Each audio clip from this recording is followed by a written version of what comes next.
Hi there. Here are some facts about Africa.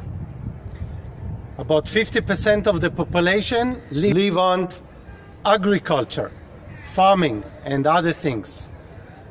About 40% of the sub-Sahara population live in extreme poverty, which means less than $1.9 a day.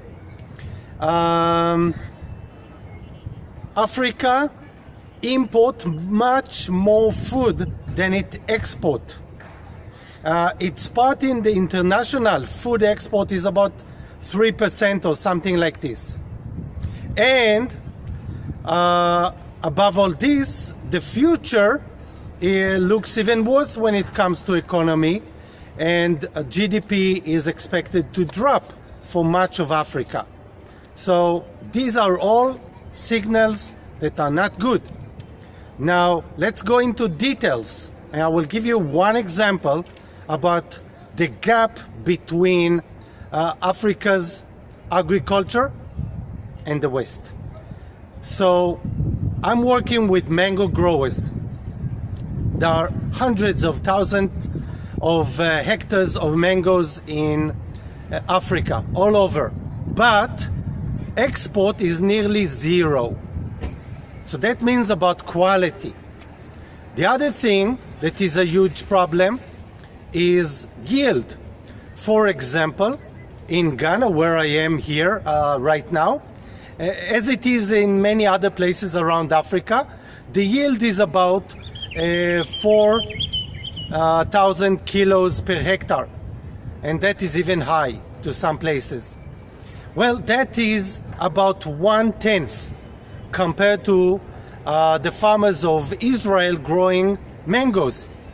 It means that not only that African farmers are making less money per kilo because they cannot export much less, they also produce much less yield per hectare.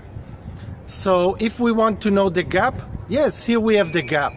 How can you make a good living if you make 1/10 of the yield?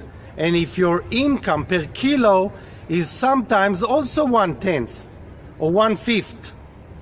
Okay, so just combine the numbers. And that is not only for mango.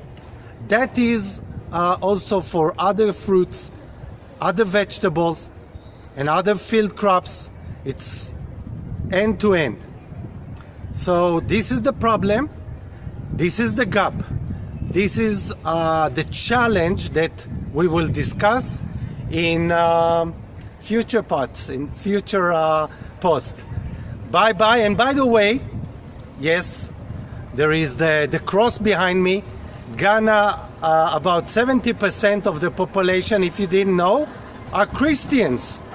So welcome to the home and the land of Christians in Africa. Bye.